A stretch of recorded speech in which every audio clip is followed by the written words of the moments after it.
Bonjour, bienvenue dans Mode d'emploi, votre magazine sur l'emploi. Merci. Avouez, ça fait rêver, toutes les enquêtes le démontrent. C'est l'un des métiers préférés des Français, être pilote de chasse dans l'armée de l'air. Mais au-delà du rêve, l'armée, c'est aussi environ 500 métiers différents, un budget d'à peu près 30 milliards, 430 000 personnes sur l'ensemble du territoire, dont 3 200 sur notre île. Mais l'armée, c'est surtout un recrutement annuel d'environ 20 000 jeunes, peut-être vous.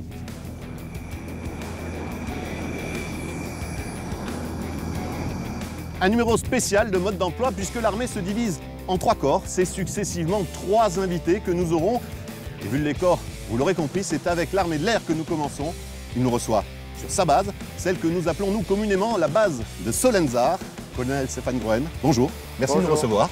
Je disais celle qu'on appelle communément la base de Solenzar, elle a un autre nom, le vrai nom. Oui, le vrai nom, il s'agit en fait de la base aérienne 126 Capitaine près de Chiozzi de Ventiseri Solenzar. Une base dont vous avez le commandement depuis peu en fait. Alors effectivement, je suis arrivé en Corse fin août et j'ai pris le commandement de cette base le 3 septembre dernier. Après un parcours dans l'armée de l'air assez long déjà.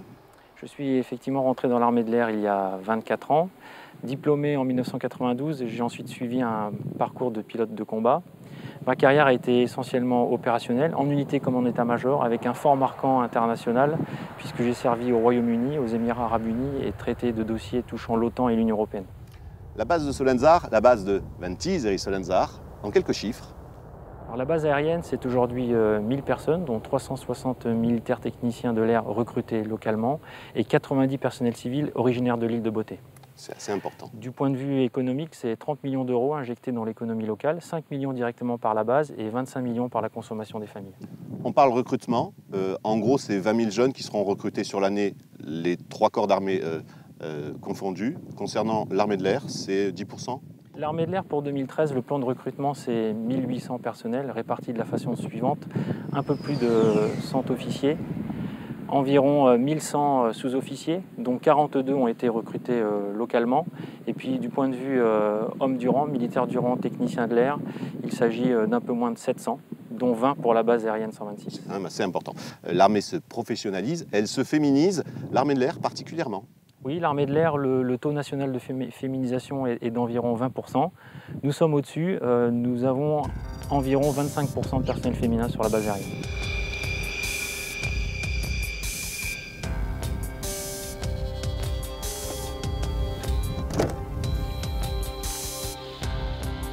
Je m'appelle Maude Grolier, je suis pilote d'hélicoptère et commandant en seconde de l'escadron d'hélicoptère 144 Solenzar.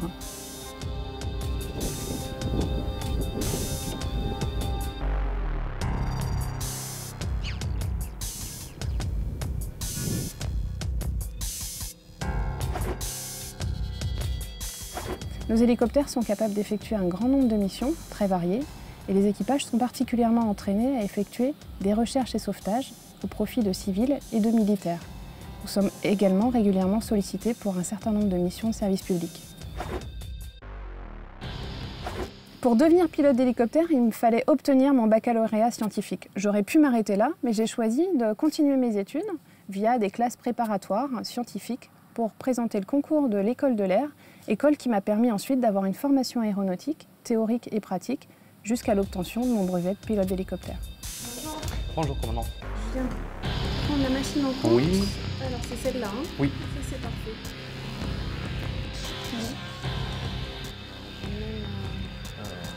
Là. C'est vertical de filière.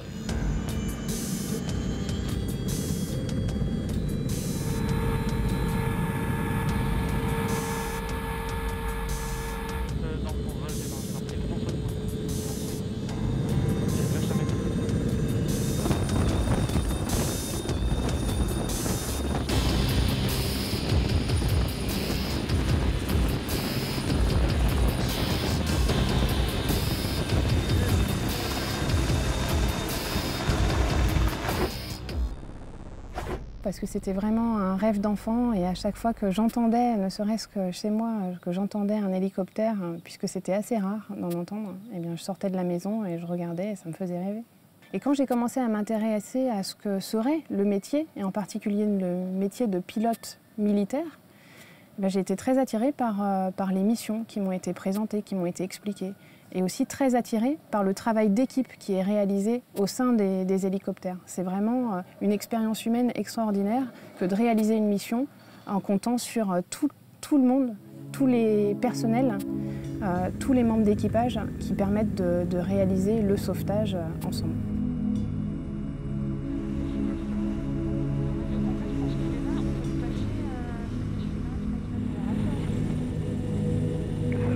Être pilote d'hélicoptère militaire, évidemment, comprend la partie technique, aéronautique du pilote et comprend aussi la partie militaire. Donc, évidemment, un pilote militaire d'hélicoptère est susceptible d'aller exercer son métier dans des zones de guerre.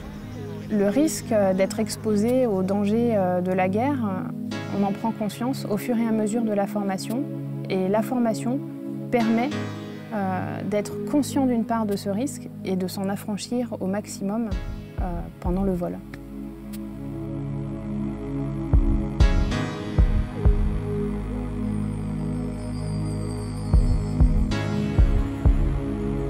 Si les jeunes rêvent de devenir pilotes, ils doivent tout faire pour y arriver, parce que c'est accessible, c'est possible. Le rêve, il est à portée de main. Il suffit de le vouloir, d'être très motivé et de se donner les moyens. Des plongeurs. La devise de nos hélicoptères, c'est combattre et sauver, et c'est vraiment comme ça que je l'ai vécu jusqu'à maintenant.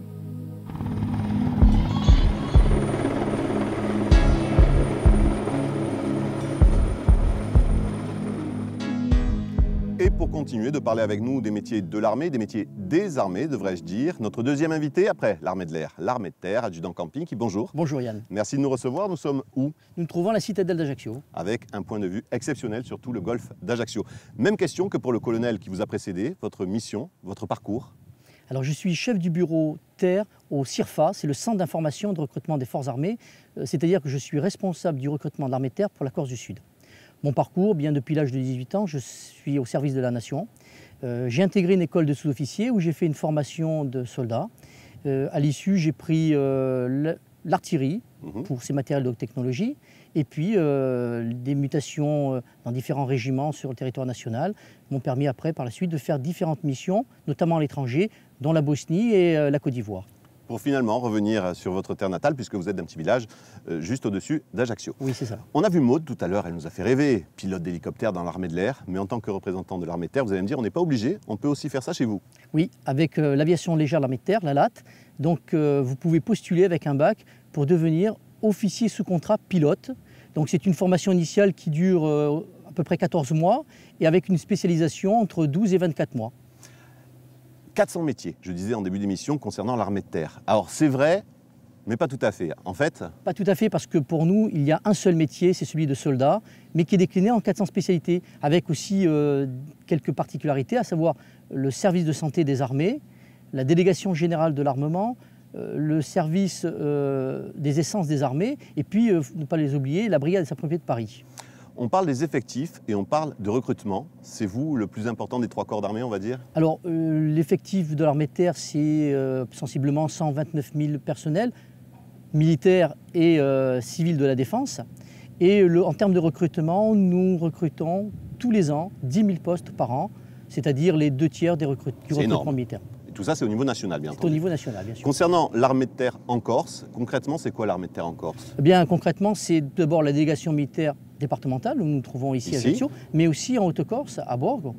Après, vous avez le 2e régiment étranger de parachutistes, la Légion étrangère. Alors là, il y a une particularité aussi. Oui, il y a une particularité puisque la Légion a son propre recrutement, qui est spécifique. Et puis, le centre d'information de recrutement des forces armées à Bastia pour la Haute-Corse et à Ajaccio, où nous sommes. Où vous travaillez, exactement. Voilà. Autre structure particulière concernant l'armée de terre en Corse, c'est Corté avec la sécurité civile. Oui, la sécurité civile, ce sont des militaires. Donc, la particularité, c'est qu'ils appartiennent au ministère de la Défense, appartiennent à l'arme du génie, mais aussi au ministère de l'Intérieur.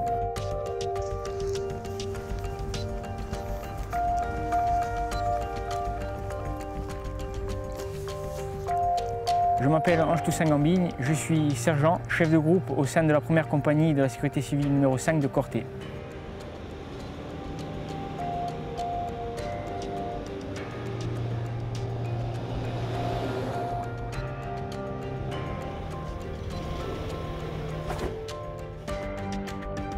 Ma mission est d'intervenir dans le cadre du renfort national pour la protection des populations face aux risques majeurs.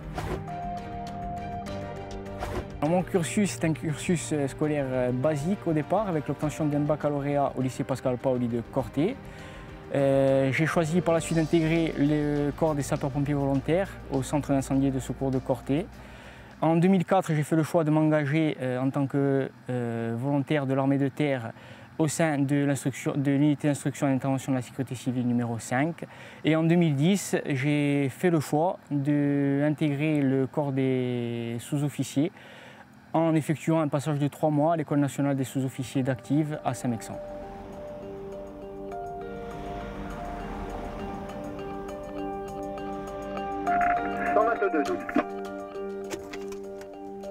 « 12-122, parlez. Ouais, 122, on nous signale un départ de feu sur le secteur du Féo. Je te demande de faire mouvement sur les lieux et de faire une reconnaissance. Ok.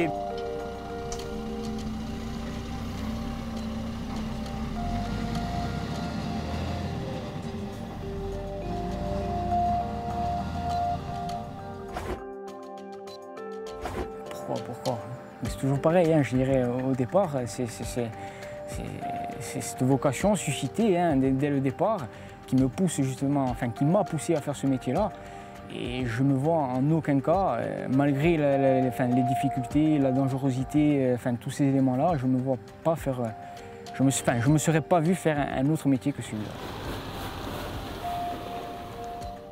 Nous intervenons sur, particulièrement au sein du VC5, sur tout ce qui est risque naturel, à savoir sauvetage d'éléments, ainsi que les feux de forêt.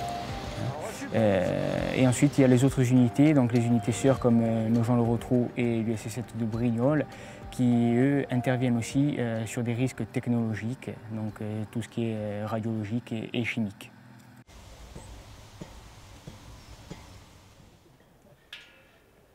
C'est vrai que ça demande pas mal de disponibilité. Je dirais, ce n'est pas des horaires fixes que l'on a à tout moment, donc on peut être appelé soit être appelé pour intervenir sur le territoire insulaire, sur le territoire national, voire être même projeté à l'étranger, comme ça s'est passé récemment. Laisse filer, laisse filer. Dans un coin de notre tête, on est obligé de penser à ce qui pourrait arriver. Maintenant, en intervenant, je dirais pour aller porter simplement, ou voire même une plus grande ampleur, aller porter secours à quelqu'un, je veux dire, on est obligé d'effacer ça de notre coin de tête, de la tête, et faire face et y aller. Faire mon métier, c'est avant tout une passion, une vocation, comme l'indique notre devise, servir pour sauver ou salva o mort.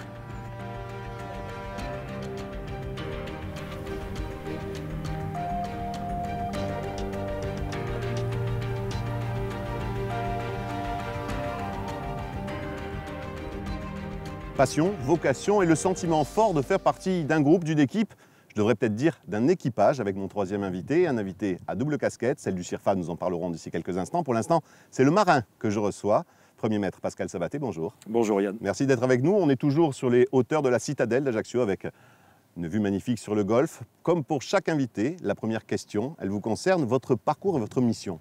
Alors ma mission en Corse, à l'heure actuelle, c'est de recruter des jeunes Corses de 16 jusqu'à 29 ans. Donc tout diplôme, de son diplôme jusqu'à Bac+5.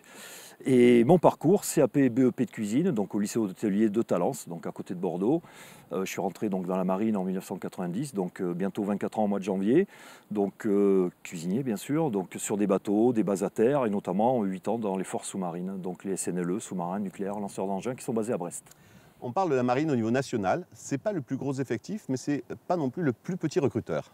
Non, la marine recrute 3000 personnes par an. Voilà, on offre 3000 postes, 3000 offres d'emploi dans la marine nationale, au niveau national bien sûr. Et c'est combien d'effectifs au niveau national, la marine? La marine, c'est 39 100 donc hommes et femmes, civils et militaires.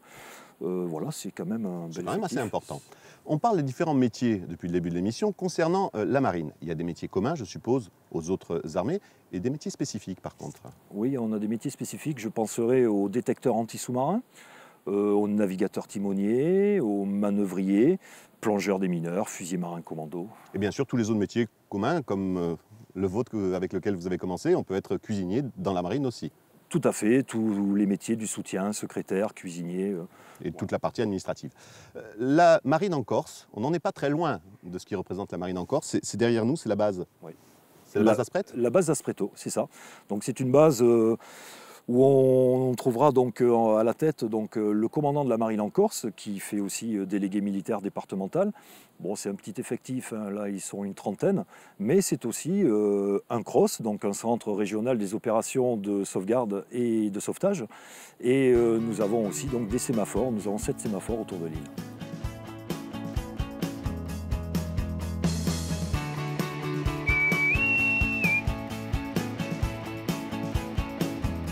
Je m'appelle Antoine Souveton, je suis quartier-maître dans la Marine nationale, affecté au sémaphore d'Alistro.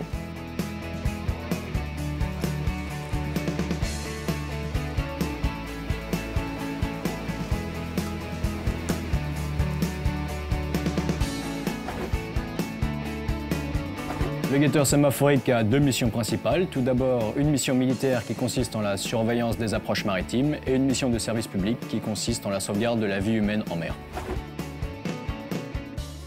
Après mon baccalauréat, je me suis engagé dans la marine. Ça a commencé par une formation militaire de base d'1 mois à Toulon. S'en est suivi une formation spéciale guetteur de 3 semaines à Lanveuil-Poulmic en Bretagne. Ace A from Alistro Signal Station, do you read me, sir? Good morning, sorry to disturb. Can you give me, please, your last port of call, your destination and your ETA?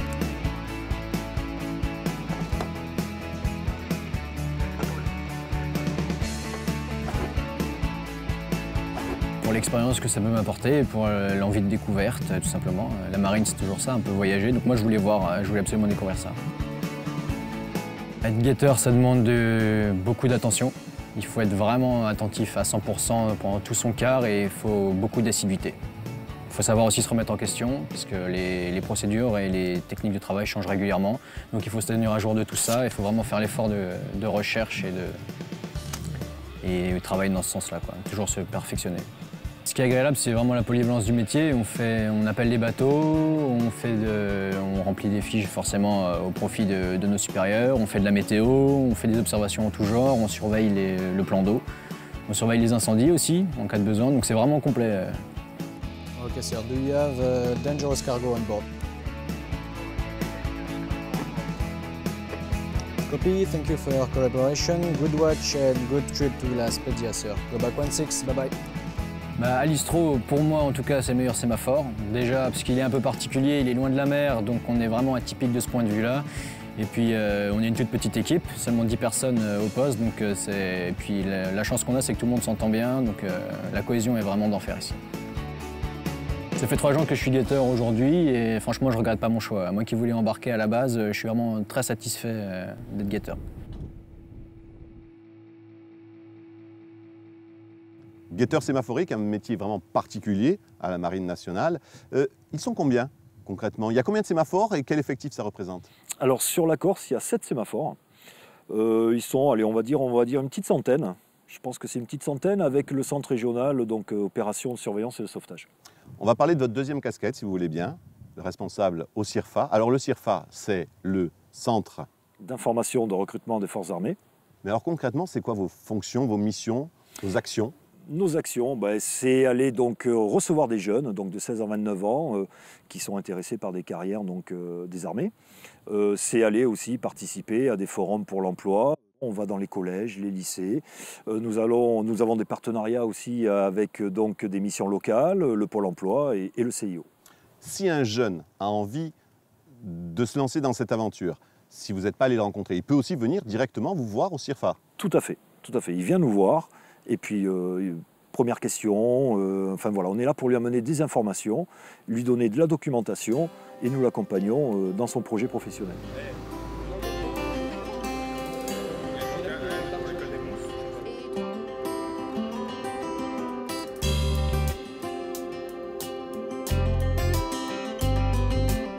Je m'appelle Rémi Plagne, j'ai 18 ans et je vais faire une formation de marin-pompier embarqué.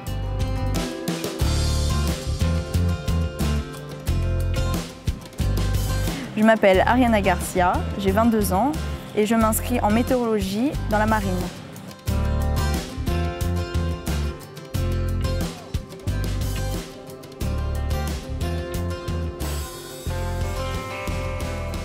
Il faut savoir que vous pourrez retrouver presque tous les métiers du civil dans les différents corps d'armée. L'armée peut vous proposer des formations adaptées à votre niveau d'études ainsi qu'au métier choisi. Si vous avez un niveau 6 à 4, il existe énormément de métiers dans les différents corps d'armée. Par exemple, dans l'armée de terre, il existe un contrat d'1 an, combattant de l'infanterie en tant que militaire du rang. Si vous avez un niveau 4 à 2, il existe là aussi différents métiers.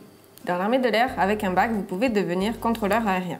Dans la marine nationale, vous pouvez avoir un contrat de 10 ans en tant que par exemple détecteur. Enfin, avec le niveau 2 à 1, quel que soit le corps d'armée, vous pouvez devenir officier. La rémunération est d'environ 2 000 € par mois.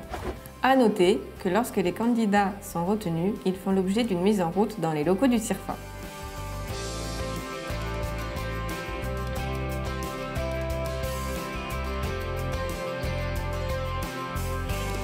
Alors d'habitude, dans Mode d'emploi, nous avons les conseils pratiques du CIO de Corse du Sud. Là, c'était votre collaboratrice. C'est elle qui reçoit les jeunes. Emmanuel Damiagne, son rôle?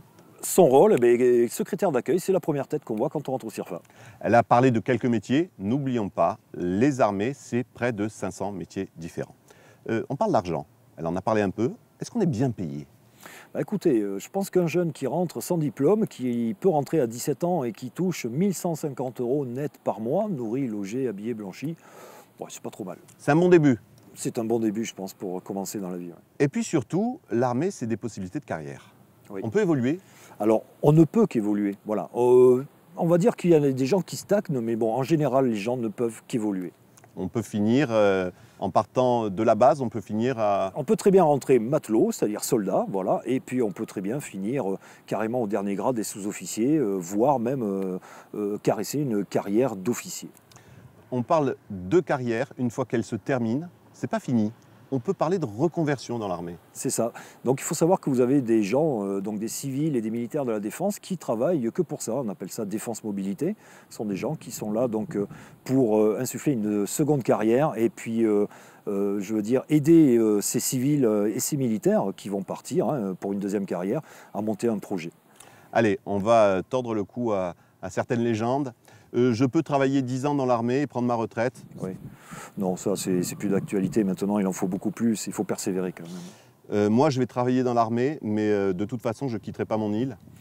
Alors il faut être mobile. Voilà, il faut savoir que voilà, quand on va être militaire, il faut être mobile. La hiérarchie, oui. L'autorité, comme dans l'armée il y a 50 ou 80 ans, c'est fini tout ça. Ça existe plus vraiment. Non, il faut que les jeunes voient ça autrement. Autre parenthèse, autre particularité, on n'en a pas trop parlé, la gendarmerie. Alors gendarmerie, donc, statut de militaire, donc de la défense, mais aussi il dépend du ministère de l'Intérieur. Donc on va dire que voilà, c'est entre... Si on a envie?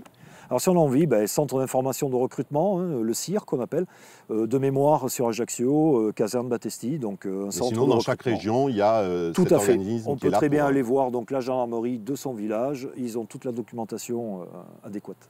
Enfin, pour terminer cette émission, et grâce à la magie de la télé, c'est à vous trois que je vais poser la même question et vous demander de terminer cette phrase. Travailler dans les métiers de l'armée de l'air, de l'armée de terre ou de la marine, c'est... C'est un engagement, c'est une expérience personnelle et professionnelle dans un cadre hors du commun. Donner un sens à sa vie, s'engager au service de la nation. Être soldat, un métier hors du commun, utile et qui a du sens. Merci, à bientôt messieurs. Au revoir Yann. Bien entendu, je vous rappelle que vous pourrez retrouver cette émission sur le site de France 3, france3.fr, ainsi que sur notre site internet france3modedemploi.fr et sur les réseaux sociaux. Notre prochaine émission sur un autre secteur d'activité en Corse. D'ici là, n'oubliez pas cette citation de Freud. S'il est librement choisi, tout métier devient source de joie. Salut.